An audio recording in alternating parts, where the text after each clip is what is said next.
Here's Mike and Simon. Yeah, baby.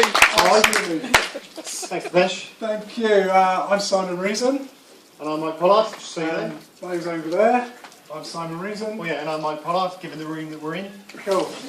So before we start, today's quite a special day for you, isn't it, Simon?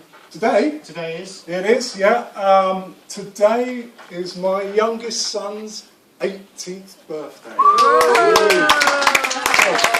I haven't wished happy birthday yet because he's still in bed, like all teenagers. There you go. There's also been quite a special year for you so far as well. There's other events that have happened to you this year. Yeah, exactly. So a couple of weeks ago, I've been married for 25 years. Woo! You can get out of jail now. Exactly, right on. And the week before that was my daughter's 21st birthday. Wow. Very expensive year so far, I would imagine. And the one thing before that was a week before that, I reached a new decade. Just to emphasise, it was 50, but Simon doesn't want us to know that. But 50 years old for Simon. Come on. So, you know, it really is quite a great thing in the last 2 months for me. And I was talking to Sarah, my wife, it's probably when we went out for our 25th wedding anniversary, and we said, yeah, look, how do we bring up some great kids, huh? Right, they're all grown now, they're leaving home, it's absolutely fantastic. And we had lots of friends when we were bringing kids up, you know, you do the same, huh? Should we leave them crying, wake up the neighbours, or should we go to them and actually say, yeah, sleep that, lose sleep ourselves? It's about trying different things and bringing these children up. And we share things with our friends. It's a bit like what we're doing here today. So we try different things as we bring our kids up. It's like trying experiments. It is trying experiments. Yeah. Yeah, which seamlessly brings us into the enterprise experiment. I'd just like to say, Simon, this is probably the highlight of your year so far, actually, isn't it? Agile Australia. Agile Australia, superb. Yeah, those are the 4 things. It is. Yeah. So Simon and I, we believe that the principles behind scaling Agile are really simple. And today, we're going to tell you the reasons why we think that this is so. Using some scientific and probably not so scientific live experiments, we're going to tell you about our observations and our questions that we've seen time and time again when we scale Agile in the enterprise.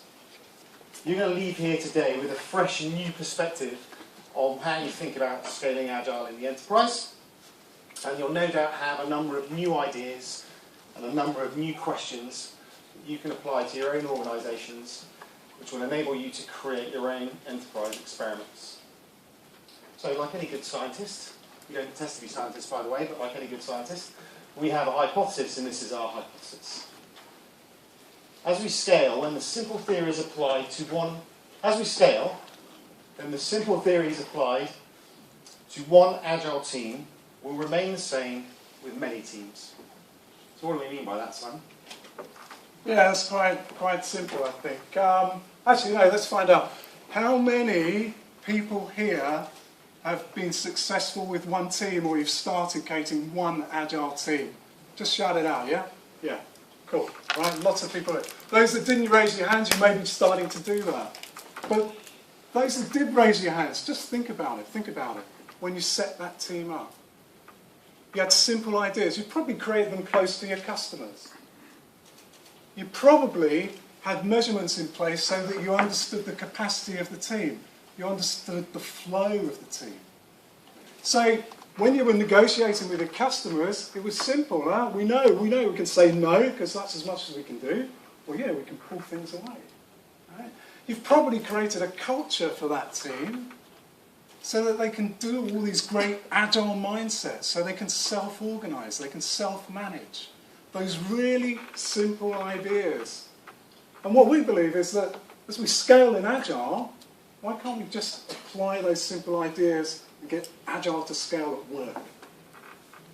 Good question, Simon. And maybe we should perhaps do an experiment to demonstrate something. Well, that's a good idea. Now for this, though, we've got to put some lab coats on. Indeed. Yeah. I think very dangerous. Safety first. The first experiment we might do.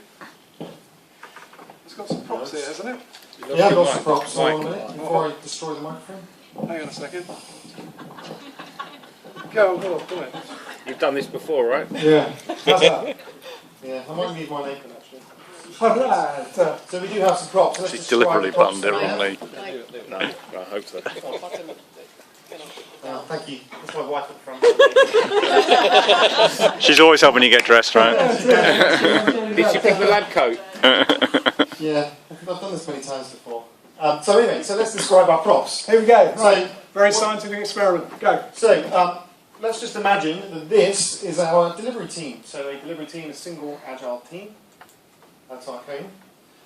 Let's just imagine that this is our backlog. And inside that backlog are a number of features that we would like to be delivered, or our customer would like us to deliver. And this lovely container here, spared no expense on that one.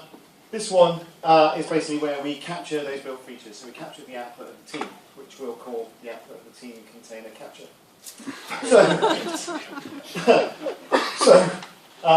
What we'll do is we'll put 5 seconds on the clock, please, Simon. I'll give you the clicker. There's 5 seconds on the clock. So what we're going to do, if you wouldn't mind just pouring some of that sand in there, that sand things. This isn't sound, looks like mouse droppings or something. Yeah, we'll put that in there. Just How much? Yeah, a little bit more. Fantastic. That'll do. Okay. So what we're going to do is we're going to count us down 5 seconds, and we're going to capacity of this team. So I want my mark, Simon, if you wouldn't mind kicking us off. On his mark, we're going to count him down, yeah? Okay. Right. So and start. 5, come on, 4, 3, 2, 1, stop. and stop. Fantastic.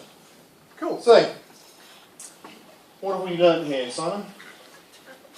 Well, okay, so if we were going to do that again, all right, and, well, I've got to be careful here, the team remains the same, all right, our funnel remains the same, and it's the same amount of time, 5 seconds, then what do you reckon, huh? I reckon we'd probably get a good understanding that we'd probably get the same amount through that funnel. So if we were to do this time and time again, we'd get to understand the capacity of our single team. So what happens if we understand the capacity of the single team, we can use that information. We all know this, right? We're all successful with our single team. We'll be able to use that information to basically have those conversations with our customer. We'll be able to understand from that backlog what we can and can't do. Some of that stuff will never get done. And we can use the capacity of the team to understand that. We're able to flow that work into that team. So let's just think what happens when we have multiple teams. We've got multiple teams, right, haven't we? We've got multiple teams, yeah. There we go. So imagine if we were pouring our rice through multiple teams and we measured that time after time, we'd get a good understanding of the capacity of the enterprise, wouldn't we? Cool. So, yeah, drop the rice. I'm sorry, drop a few features, that's what we want to do. So, so let's think about our hypothesis again. If we scale Agile, then the simple theories applied to one Agile team will remain the same with many teams. So Simon and I, as we mentioned at the start, we work together in the UK and some big enterprises, and we still believe in this hypothesis. But like any good scientist, we look to our peers. And here's one of them, Mr. Thomas Henry Huxley, and he once said, "The great tragedy of science is the slaying of a beautiful hypothesis by an ugly fact." So, whilst we continually go on the journey to try and prove our hypothesis and our idea, we haven't proved it yet, but we've yet to find a fact that has slain this idea. We still believe the theory